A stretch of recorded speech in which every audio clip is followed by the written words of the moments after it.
ગુજરાતમાં શિક્ષણની સ્થિતિ ખાડે ગઈ છે। ગુજરાત શિક્ષણના મામલે દેશમાં 18મા ક્રમે છે।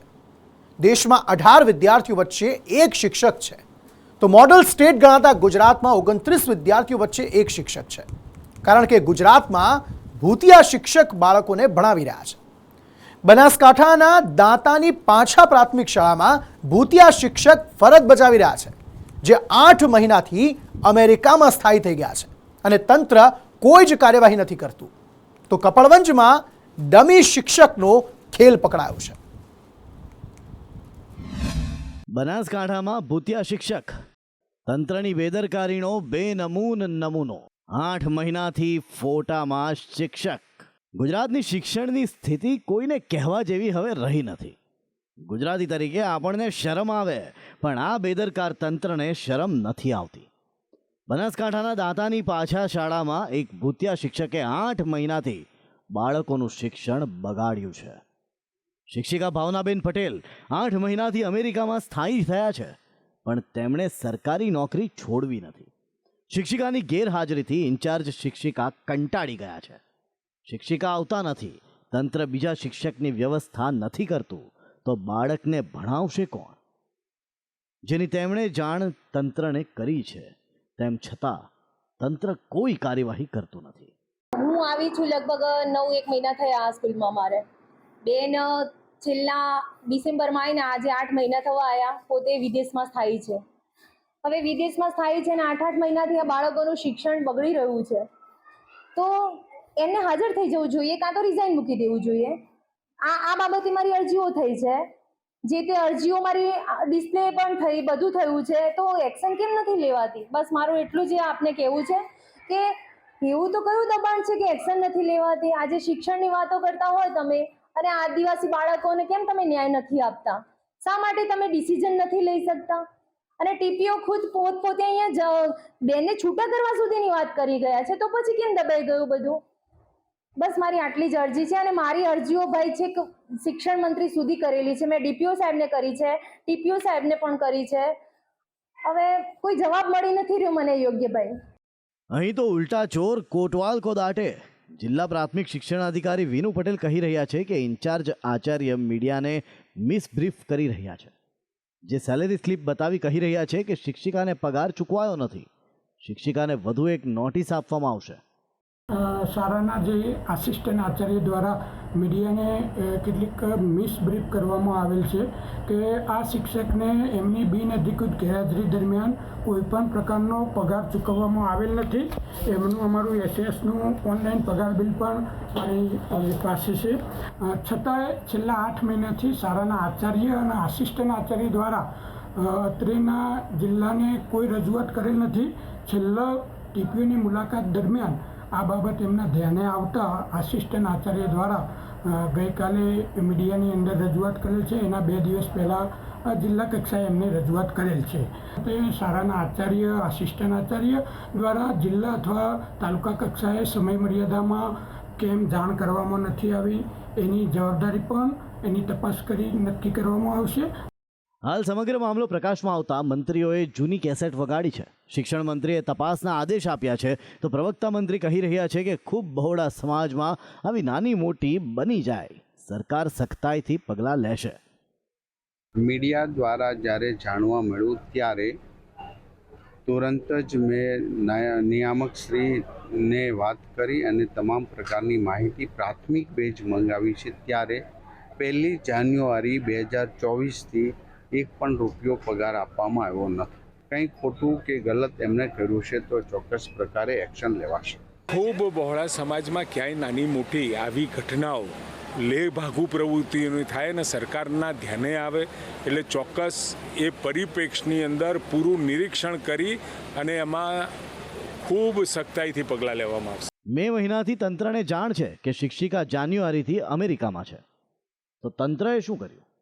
એક નોટિસ મોકલી અને હવે ફરી નોટિસ મોકલશો કે પછી તમે શિક્ષિકા 1 વર્ષ ગેરહાજર રહે તેની રાહ જુઓ છો, જે બાદ તમે નિયમ મુજબ તેને બરતરફ કરી શકો?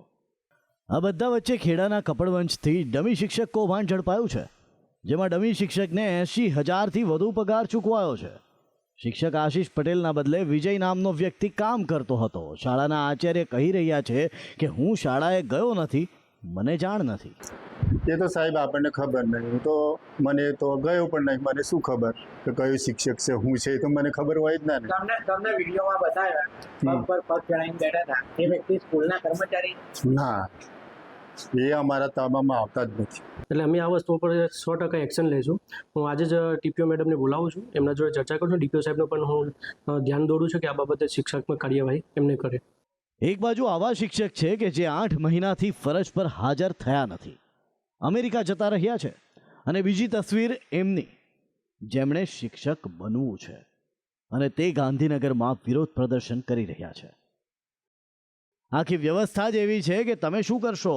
શિક્ષક નથી, ભણવા માટે ઓરડા નથી, કે નથી કોઈ વ્યવસ્થા. 2 દિવસ પહેલા દાહોદ લીમખેડાની પ્રાથમિક શાળામાં ચાલુ શાળા દરમિયાન વર્ગખંડમાં સ્લેબ તૂટ્યો હતો. વરસાદી માહોલ છે તો સરકારી શાળાઓ એવી છે કે વાદળ સીધા ક્લાસરૂમમાં વરસે છે.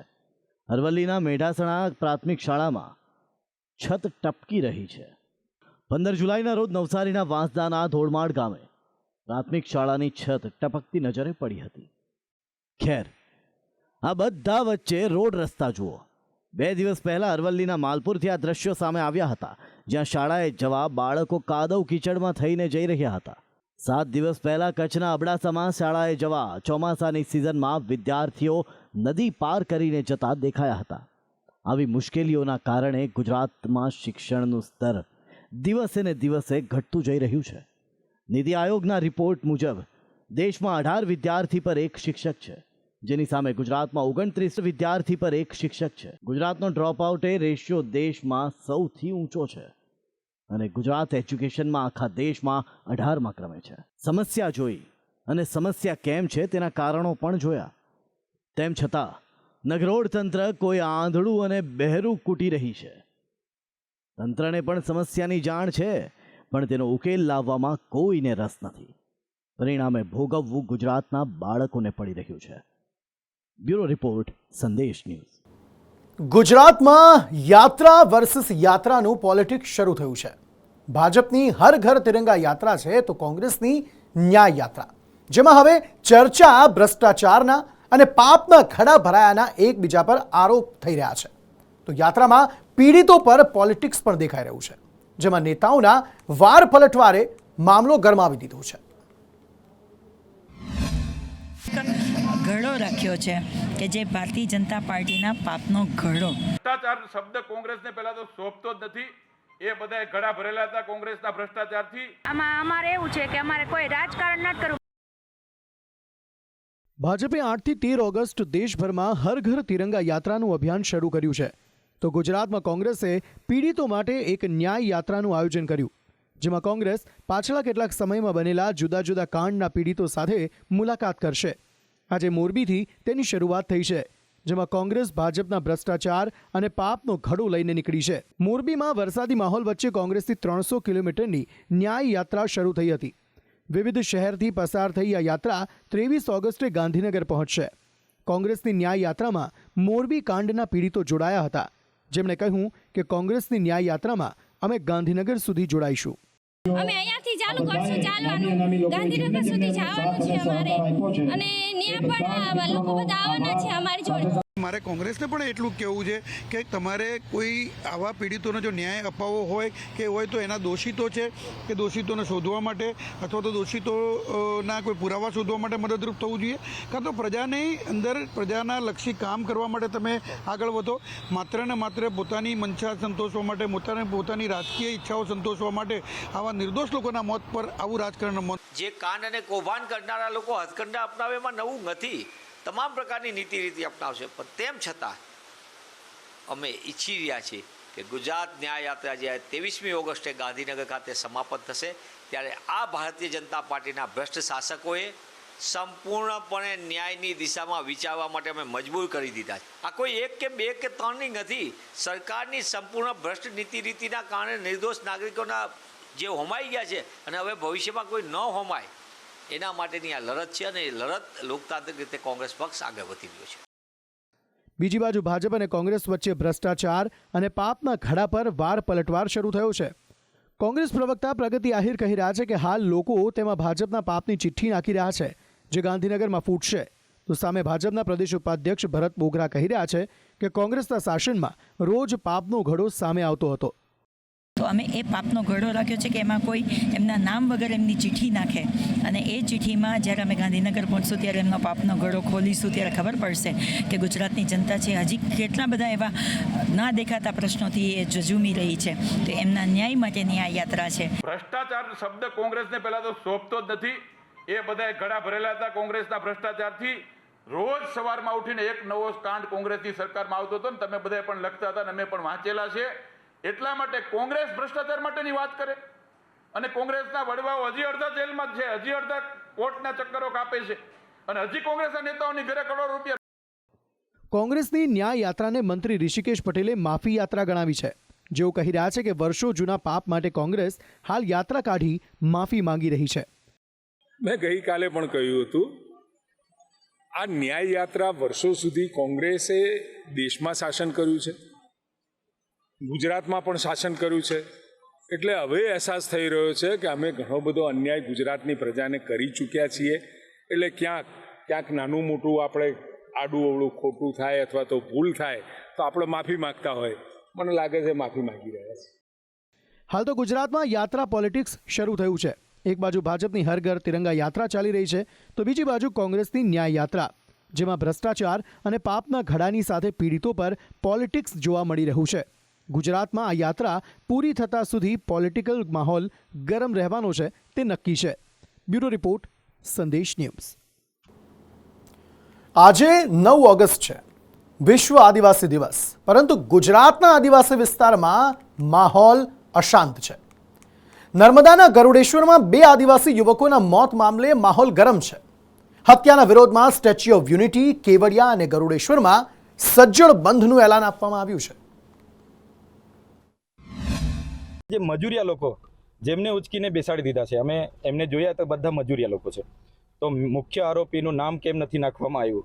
થોડા દિવસ પહેલા નર્મદાની કેવડિયા કોલોનીના એકતા નગરમાં આદિવાસી મ્યુઝિયમની બાંધકામ સાઇટ પર ચોરીની શંકાએ કોન્ટ્રાક્ટરે 2 આદિવાસી યુવકોને દોરડાથી બાંધી અને લોખંડના સળિયા અને પાઇપોથી મારતા તેમનું મોત નિપજ્યું હતું અને પોલીસે 6 લોકોની ધરપકડ કરી છે.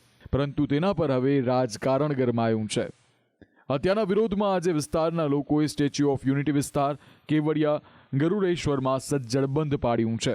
અમારા જે 2 છોકરાઓને મોતના ઘાટે ઉતાર્યા છે, જે કંપનીએ એના લીધે અમે શોધ મનાવ્યો છે અને અમે ટોટલી બંધ રાખ્યું છે. જડેશ્વર તાલુકો આની અંદર કેવડિયા કોલોની, જડેશ્વર ગામ અને જડેશ્વર તાલુકાની અંદર તમામ જેટલા છે એ ટોટલી વિસ્તાર બંધ છે. અને આદિવાસી દિવસના દિવસે અમે દર વખતે ઉજવીએ છીએ, પણ અમે આ વખતે શોધના લીધે જે અમારા છોકરાઓને આદિવાસી વિસ્તારની અંદર જ આવો બનાવ બન્યો. અમારા 2 છોકરાઓને જે કંપનીએ માર માર્યો, એટલો ધોર માર માર્યો કે બંને છોકરાઓને એક્સપાયર થઈ ગયા છે. એટલા માટે અમે આખું બંધનું એલાન આપ્યું, જેમાં ચૈતર વસાવાએ ફરિયાદમાં એજન્સીનું નામ દાખલ કરવા માંગ કરી છે. આજે જૂની હોસ્પિટલ અમે પોલીસ ડિપાર્ટમેન્ટને કીધું, જો તમે જે મુખ્ય આરોપીઓ છે એમને આ લોકોએ એફઆઈઆરમાં લીધા નથી અને જે મજૂરિયા લોકો જેમને ઉચકીને બેસાડી દીધા છે, અમે એમને જોયા તો બધા મજૂરિયા લોકો છે. તો મુખ્ય આરોપીનું નામ કેમ નથી નાખવામાં આવ્યું? જેમ બને તેમ જલ્દી નિકાલ કરીને પતાવવાની વાત છે. પણ અમારો વિસ્તાર, અમારા લોકોને, અમારી જમીનો પર અમારા લોકોને જ્યારે આવી રીતના મારી નાખવામાં આવે તો આદિવાસી નેતા તરીકે અમે પણ શરમ અનુભવીએ છીએ. હાલ તો પોલીસે નર્મદામાં બનેલી ઘટના મામલે 6 આરોપીઓની ધરપકડ કરી છે. પોલીસે આજે આરોપીઓને સાથે રાખી ઘટનાનું રિકન્સ્ટ્રક્શન કર્યું છે અને તપાસનો ધમધમાટ ચલાવ્યો છે. પરંતુ જેમ દિવસો જઈ રહ્યા છે તેમ આ ઘટનાના ઘેરા પ્રત્યાઘાત પડી રહ્યા છે અને નર્મદામાં આદિવાસી યુવાનોના ન્યાય માટે લડત શરૂ થઈ છે. બ્યુરો રિપોર્ટ, સંદેશ ન્યૂઝ.